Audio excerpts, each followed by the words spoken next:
అందరూ వీడు అమెరికా వెళ్ళాడు అనుకుంటుంటే వీడు ఎక్కడున్నాడేంటి?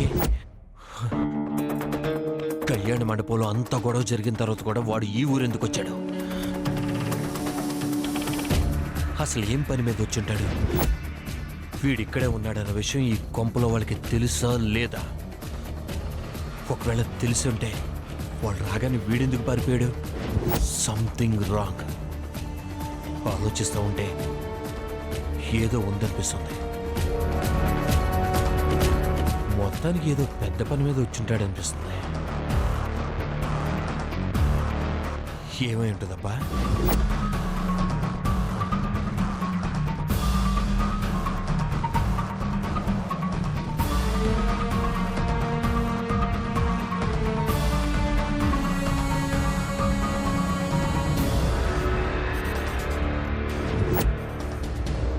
అసలు నాకు ఈ పరిస్థితి రావడానికి కారణం వాడు. వీళ్ళందరికంటే ముందు వీడి సంగతి చూడాలి.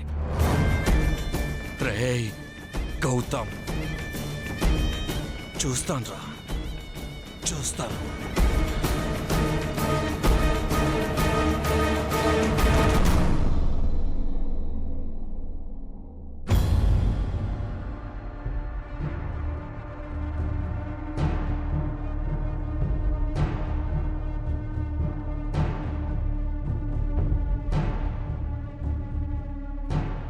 హత్య చేయటం ఏంటబ్బా?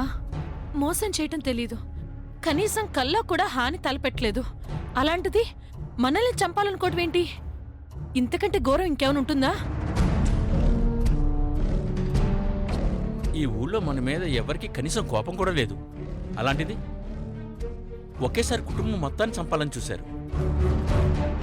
మన మీద ఇంత పగ ఎవరికుంటుంది? అర్థం కావట్లేదే. తలుపులు వేసున్న ఇంట్లోకి ధైర్యంగా వచ్చాడు. వంటింట్లో ఉన్న సిలిండర్ని నట్టింట్లో పెట్టాడు. అంత ధైర్యంగా ఇవన్నీ చేశాడంటే వాడు బయట వాడయ్యుంటాడు. ఖచ్చితంగా మనకి తెలిసిన వాడే అయ్యుంటాడు.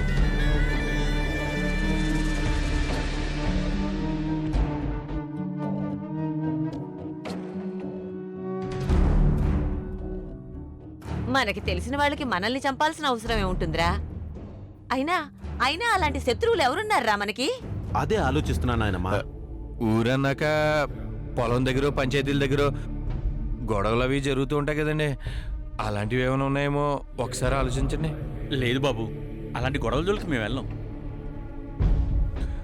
పోనీ ఆస్తిపాస్తుల పంపకాల దగ్గర ఏమైనా గొడవలు జరుగున్నాయేమో?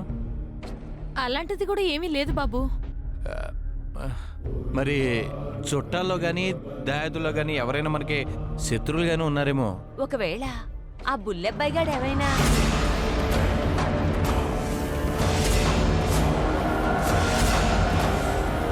అవునవును, వాడే అయి ఉంటాడు. వాడిని ఆ రోజే వేస్తుండేవాడిని. పిరికి నాయలా పారిపోయి ఎక్కడో దాక్కున్నాడు. వాడిని వదిలిపెట్టాను.